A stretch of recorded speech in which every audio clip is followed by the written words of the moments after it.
untuk perempuan dan semua anak muda gitu kan. Semua anak muda untuk berkarya ya, untuk berkarya karena kita itu yang paling ngerti. Kalau bukan kita, siapa lagi yang paling ngerti kebutuhan orang Indonesia gitu kan. Jadi kita justru harus untuk menjadi bagian dari solusi itu.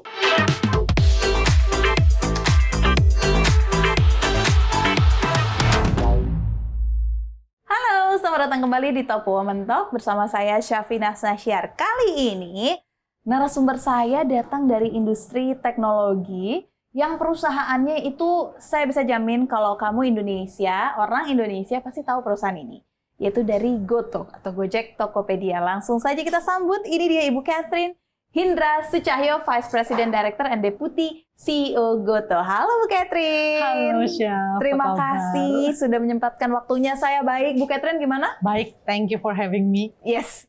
Ini disempet-sempetin di tengah-tengah kesibukan berarti ya? Karena kalau nggak bisa happy banget nih. Di sini. Ya? So happy to be here. Iya. Aku sebelum mulai lebih lanjut, aku tuh nonton satu video nih di YouTube. Acara di GBK, aku nggak begitu ngeh acaranya apa. Cuman pas aku lihat ada wajahnya Bu Catherine gitu muncul di screen, driver ojol nih pada sorak-sorai. Nih ada apa nih? Kenapa nih? Itu acara, mungkin yang dimaksud acara Mitra Juara Gojek GoPay. Itu sekitar sebulanan yang lalu lah kita ada acara memang untuk mengapresiasi mitra-mitra Gojek dan mitra GoPay gitu. Seneng banget hari itu. Kalau ditanya kenapa sorak-sorai, waduh, it's a privilege gitu ya, karena aku selalu bilang kita di sini membawa amanah, amanah dari jutaan mitra-mitra yang mempercayakan hidup mereka, mempercayakan keluarga mereka juga melalui platform kita ya di GoTo, di Gojek itu. Jadi wah kemarin happy banget lah kalau sambutannya seperti itu. Iya, kayak ibunya ojol-ojol semua yang mengayomi ya, karena kayaknya semua nggak ada yang nggak kenal sama Bu Catherine ya, kayak semua kenal sama Bu Catherine. Buktinya wajahnya muncul sebentar aja teriaknya 1 GBK kedengaran ya kan. Tapi ya itu patut diapresiasi, artinya memang ada kedekatan antara Bu Catherine dan juga driver ojol dan diharapkan bisa terus ditingkatkan ke depannya juga. Amin, ya. amin. Oke, langsung saja Bu Catherine. Banyak orang yang memang kenal sama Bu Catherine ini sebagai sosok perempuan yang tangguh dan berada di industri yang very significant, yaitu teknologi gitu. Tapi aku mau coba tarik ke belakang. Sebenarnya Bu Catherine tuh benar-benar memiliki cita-cita berada di posisi ini nggak sih? Atau sebelumnya mungkin punya cita-cita atau hobi lain dan ternyata industri ini adalah kejutan gitu buat Bu Catherine, gimana? Mungkin lebih yang kedua, industri yang kejutan. Ini gitu kejutan? Ya. Kejutan. Karena jujur dulu banget sebenarnya aku tuh agak-agak gaptek dan takut dengan teknologi gitu ya. Tapi habis itu setelah mempelajari, sebenarnya stumble upon it kalau boleh jujur gitu. Tiba-tiba apa sih ini gitu kan, apa sih ini? Mungkin long story short, waktu itu sempat takut pertama kali come across industri teknologi karena mikirnya masa bisa sih gitu kan. Industri ini kayaknya high tech banget gitu kan. Aku dan ngerti ada background atau tidak ada. Karena aku studinya dulu waktu SMA emang sampai di Surabaya kan, sampai SMA anak IPA, tapi habis itu masuknya banking finance tuh, nggak ada hubungannya sama teknologi. Makanya dulu tuh agak-agak, aduh apa sih ini? Tapi pada saat ada kesempatan, waktu itu ditawarin pertama kali masuk ke dunia teknologi, itu sempat bilang enggak justru sebenarnya awalnya. Tapi setelah dilihat lagi, ini boleh ceritain nih? Ya boleh. Justru kita mau dengar karena pasti banyak kan orang-orang yang berpikir untuk switching karir, switching jurusan, switching apapun gitu kan. Kalau aku melihatnya, jadi long story short, waktu itu aku tinggal di Surabaya, kecil sampai SMA di Surabaya, keluarga besar. Jadi banyak sepupu, anaknya keluarga teman gitu dari Jakarta. Waktu kecil itu inget, gila ya mainannya teman-teman, mainannya saudara-saudara di Jakarta tuh kok keren-keren banget. Padahal ini aku di Surabaya yang notabene kan kota kedua terbesar di Indonesia bukan kota gitu kan. tertinggal juga gitu kan. Betul. Jadi kita bilang kenapa ya? Tapi itu kayaknya lewat aja pas kecil. Terus tiba-tiba many years after that, pada saat aku ditawarin untuk join industri teknologi waktu itu through e-commerce, kayak balik gitu Syaf, kayak ini mungkin teknologi mungkin teknologi itu adalah solusi.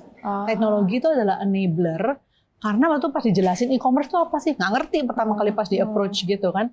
Apa sih e-commerce, terus belajar. Kan itu masih awal banget di Indonesia, belum ada e-commerce waktu itu. Oh ternyata itu memberikan akses.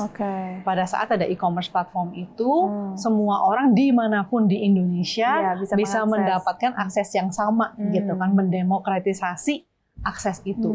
That what pick my interest waktu itu, mikir kayak, oh keren juga nih gitu kan. Jadi bukan teknologinya, tapi lebih apa yang teknologi mengenable gitu kan, yang teknologi ini memberdayakan gitu kan. Nah itu yang masa sih nggak berani coba. Nah waktu itu makanya bilang, oh ini bisa membantu menjawab gitu kan, menjawab menjadi solusi dari permasalahan waktu memberikan akses itu. Itu sih sebenarnya. Terus habis itu, udah cobain deh gitu kan. Berarti udah sesimpel kayak dikasih tawaran, riset, terus cobain gitu? Cobain ya. Tapi apa keraguan terbesarnya selain karena memang nggak punya background? Nggak itu, karena apa namanya, wah nanti diajak ngomong ngerti nggak ya aku ya gitu kan, maksudnya bahasanya gitu kan. Karena kan kesannya kayak very technical gitu kan, very technical gitu.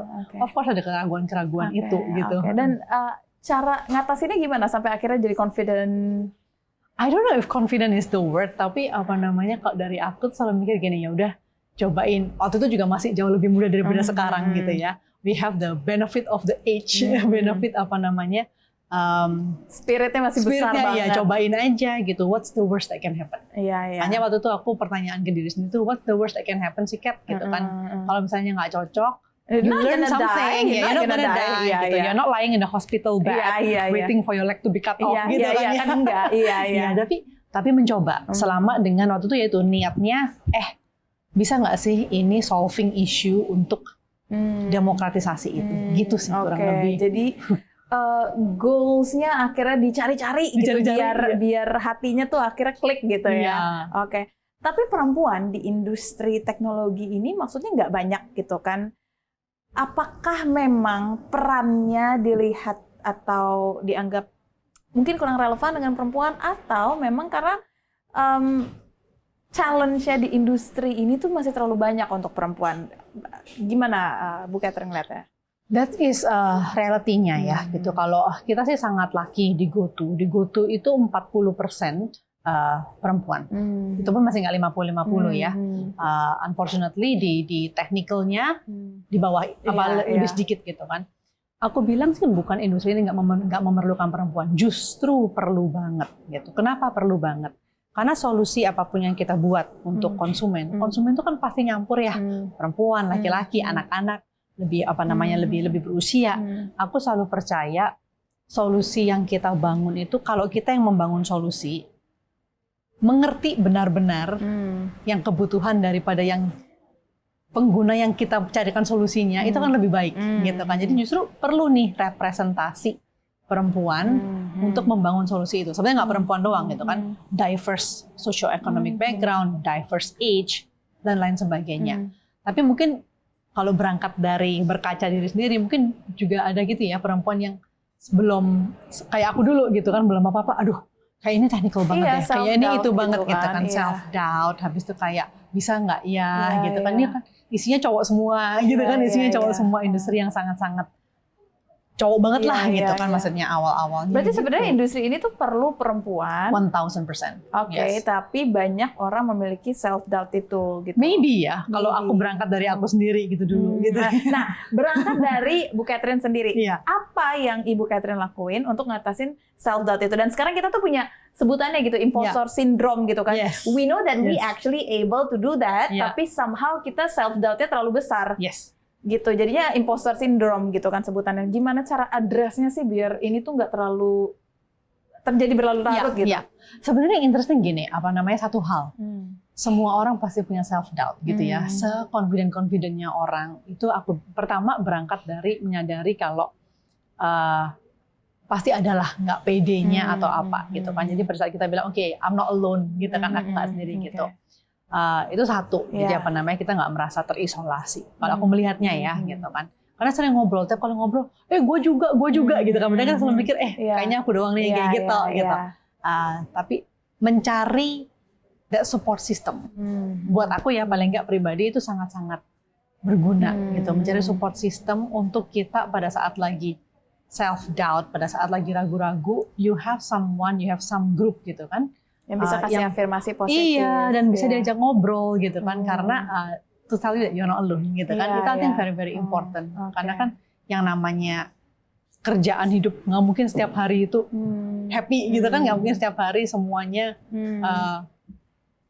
positif dan sukses. I think that's the power of communities. Makanya di kantor pun aku selalu bilang it's important have that support group, have that teman ngobrol gitu kan ya, teman ngobrol, teman curhat gitu kan.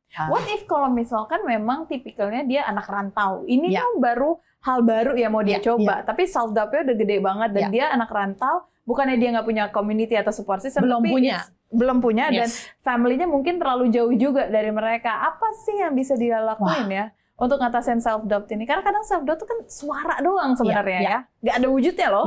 That's a very good question. Aku bilang ini kayak tagline-nya Gojek GoTo itu kan ada yang namanya pasti ada jalan, pasti ada jalannya. Aku bilang sih setiap orang pasti punya self doubt, setiap orang pasti punya apa, tapi cobain dulu deh, gitu kan, pasti ada jalan. Apa namanya? Mungkin kembali itu ya. Don't take it too seriously, ya kan? Don't take yourself too seriously juga, gitu kan ya. Kalau aku bilang, ya udah, kalau kita gagal gitu misalnya ya, actually we learn more dari kegagalan daripada keberhasilan kadang-kadang gitu kan. Selama kita mencoba sesuatu, udah dicoba dulu, nggak apa-apa. Tapi benar-benar bersungguh-sungguh, gitu kan, bersungguh-sungguh. Bukan artinya jadi setengah hati juga. Betul, benar, 100% in everything. Kalau memang nggak work out, that's totally fine gitu ya. Aku rasa nggak tahu, at least sharing pengalaman aja. Kalau aku selalu kayak gitu kan. Failed so many times gitu kan, lebih banyak gagalnya malah daripada berhasilnya gitu. Dan justru belajarnya kalau aku lihat sekarang kilas balik gitu ya, the benefit of hindsight gitu. Kayaknya aku belajar lebih banyak dari pas kegagalan daripada keberhasilan itu. Iya. Karena kalau keberhasilan mungkin kita akan bingung ini aspek yang mana yang menunjang. Betul. Tapi kalau gagal kita akhirnya tahu aspek ini yang menyebabkan kegagalan. Jadi lebih clear juga. Termasuk karir kan. Oh nyoba ini, ternyata nggak suka ya. Ini ternyata nggak suka gitu kan maksudnya kan. Kadang apa yang kita nggak suka itu juga very very helpful gitu kan. Life is a journey gitu ya. Betul. Oke. Bu Catherine, kalau kita berbicara tentang bisnis gitu ya, Gojek sendiri udah ada sejak 2017. Lalu Bu Catherine juga sempat memimpin unit bisnis GoFood juga gitu kan. Lalu pernah kita ngalamin krisis yaitu pandemi COVID-19, dari yang orang nggak pernah mungkin belanja pakai GoFood, sekarang semua GoFood karena nggak boleh ada live interaction gitu kan satu sama lain gitu. Ketika sedang menghadapi masa-masa krisis kayak gini, apa pelajaran terbesar yang diterapkan? Dan dari krisis ini, apa pelajaran terbesar juga yang didapatkan? Wow, itu is a really really tough time waktu itu ya. 2015 sebenarnya kita mulai di Gojek sebelum menjadi GoTo gitu ya. Pelajarannya banyak. Paling besar itu pelajaran justru tadi yang kembali aku bilang. Kita itu waktu itu sebenarnya tanggung jawabnya besar sekali.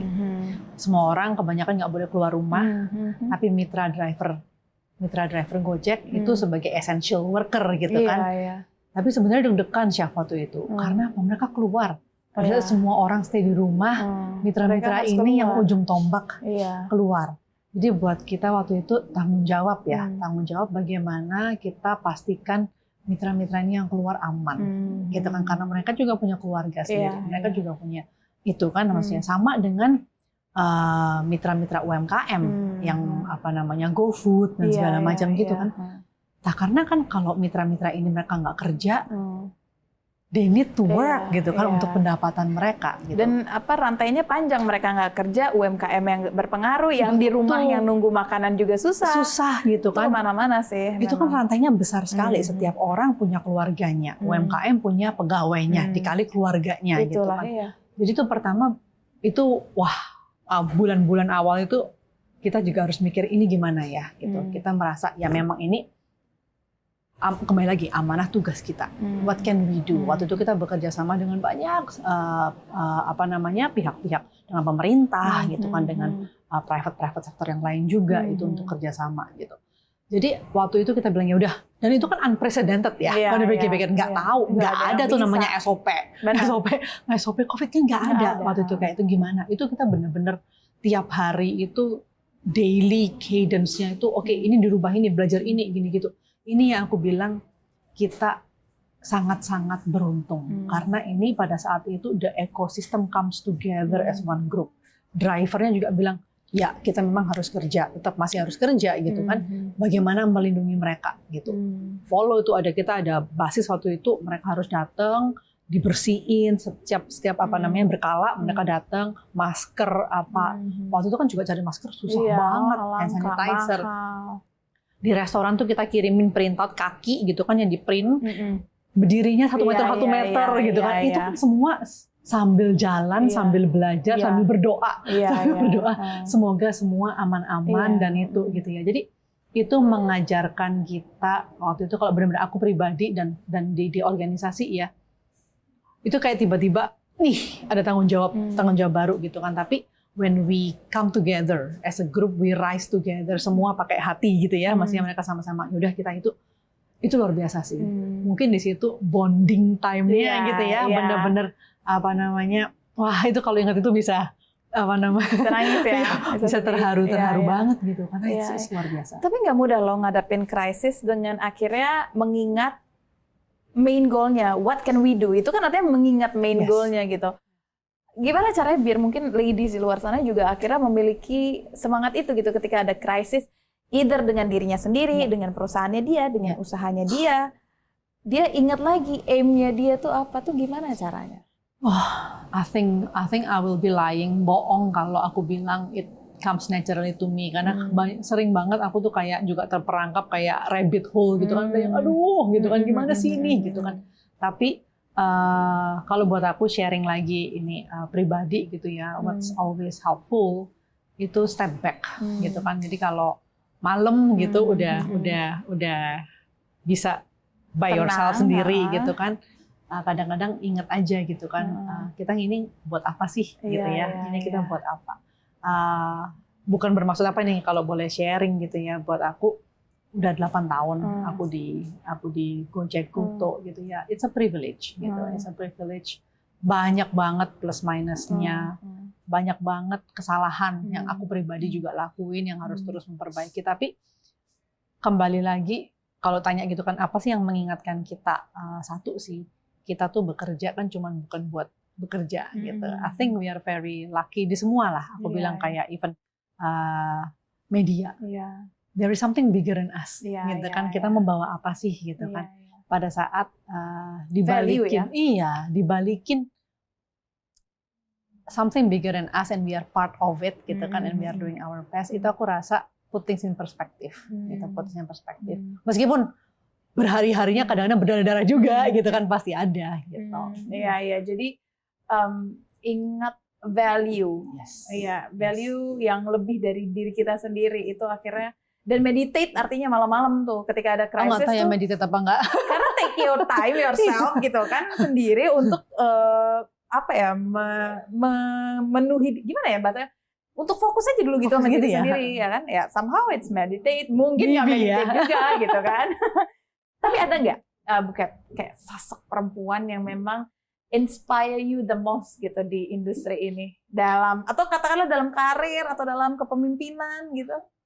Sebenarnya banyak banget. I got asked this question a lot gitu ya. Yang pertama pasti di lingkungan keluarga sendiri gitu kan. Mama aku itu dari kecil udah kerja gitu kan, dan dia even nggak lulus SMA gitu, tapi salah satu yang menjadi tulang punggung, the wisdom gitu kan, the wisdom daripada itu. Jadi apa namanya, ini kalau perempuan ya gitu kan, I have a lot of role model gitu. Tapi kalau buat aku yang paling penting sebenarnya role model tuh aku selalu bilang micro role modeling gitu. Ada micro role modeling, what is that? Ada satu kebiasaan buat aku gitu, di hari-hari ketemu dengan siapa itu, gila ya orang ini hebat banget gitu di sini, orang ini hebat banget ya di sini gitu ya. And it's try to catch something, that glimpse of apa namanya, karena bener loh, Chef Ira kalau dilihat gitu kan, aku kalau ketemu sama ini, sorry nih selalu kembali ke mitra gitu ya, karena sering banget gitu kan ngobrol. Aku tuh kalau ketemu gitu mitra-mitra, misalnya banyak gitu ibu-ibu, single mother gitu. Karena aku tanya, ibu kenapa jadi mitra Gojek? Saya bilangnya, Mbak, soalnya saya kalau jadi mitra Gojek itu pagi bisa ngedrop anak saya ke sekolah, terus saya narik, dia bilang gitu. Terus kalau nanti jamnya jemput sekolah kan saya bisa, fleksibel, dia bilang gitu. Itu yang buat aku menyentuh banget gitu, yang kadang nggak merasa, oh iya ya ternyata ini tuh memberi. Nggak bisa semua ibu ngelakuin itu bahkan. Betul. Saya bisa masakin anak saya, Mbak, sebelum saya narik lagi. Itu kan, itu luar biasa itu luar biasa gitu. Jadi dari situ aku juga bilang, wah gila, ibu ini hebat banget gitu. Kemarin baru ketemu salah satu ibu anaknya disabilitas gitu ya. Aku bilang, she is my hero. She is my hero karena dia sendirian gitu, single mom with disabilitas kids gitu. No wonder you look very young ya. You are very positive, bukan? Very positive because you try to catch every positivity from the person that you met, ya kan? I try. Trust me, I feel a lot. Walaupun nggak selalu ya, karena masih ada aja orang nyebelin. Pasti akan selalu ada. Tapi berbicara tentang memberdayakan perempuan gitu, apa yang Goto sudah lakukan untuk bisa meningkatkan lagi pemberdayaan perempuan bagi setiap mitra-mitra yang sudah tergabung di dalamnya? Or maybe ke society lebih general. Sebenarnya nggak perempuan aja, aku bilang buat semuanya ya. Kembali lagi, kita adalah enabler. Kita adalah platform yang memberdayakan gitu. Banyak program-program kita gitu karena kita melihatnya GoTo, Gojek, termasuk kayak GoPay gitu kan, banyak sekali merchant GoPay gitu ya, yang UMKM ada atau mungkin malah mikro gitu kan. Dan perusahaan mikro tuh kebanyakan yang punya perempuan juga gitu kan. Kita justru tanya sama mereka, oke, kesulitannya apa? Contoh gitu, kalau ngomong restoran gitu kan, bisa masak belum tentu bisa punya restoran. Beda banget kan chef gitu kan. Masak tuh susah gitu kan. Tapi karena bisa masak, gimana nih manage supaya bisnisnya jalan gitu kan. Bisa nggak bikin simple profit and loss? Ngitungnya gimana nih? Bikin pricingnya gimana gitu kan. Nah itu kita dari situ kita punya komunitas-komunitas pemberdayaan untuk mitra-mitra kita untuk belajar gitu kan. Yang simple, very simple gitu, very simple. Tapi bisa membantu mereka gitu. Nah itu yang kita bilang penting karena sebagai ekosistem bukan cuma kita menyediakan order gitu ya, tapi juga untuk supaya bisa naik kelas kalau istilahnya. Bagaimana mitra-mitra ini punya kesempatan untuk naik kelas juga.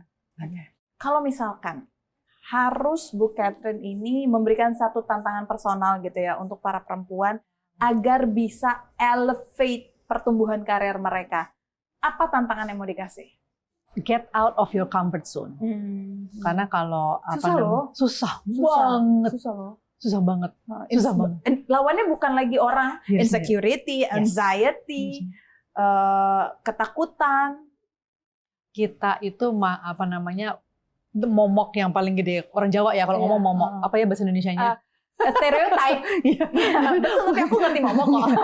Momoknya itu diri sendiri gitu kan. Kayak itu kan self doubting kayak aku gitu. Second guess, triple guess myself all the time gitu kan maksudnya.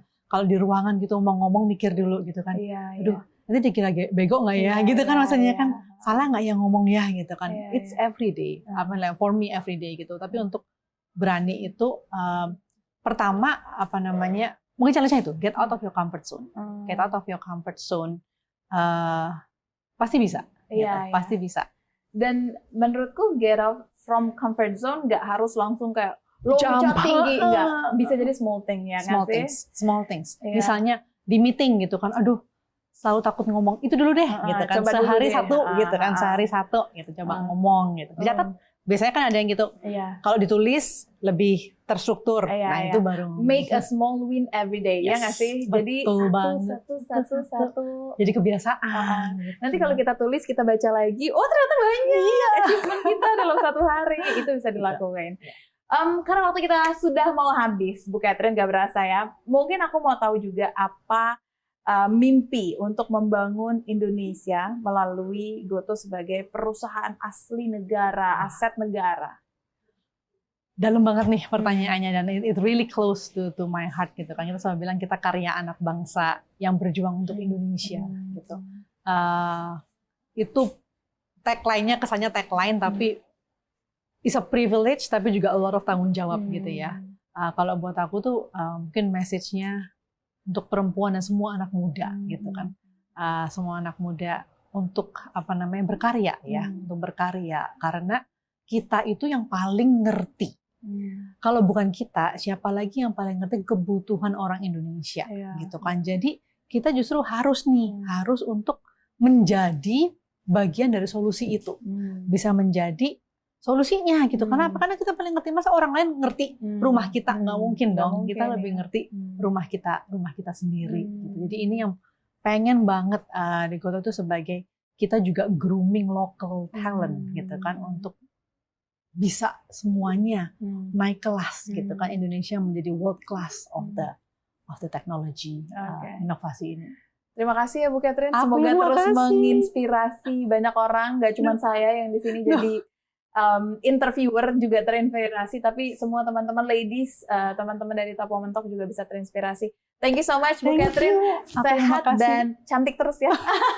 Sama-sama. Thank you. Terima kasih.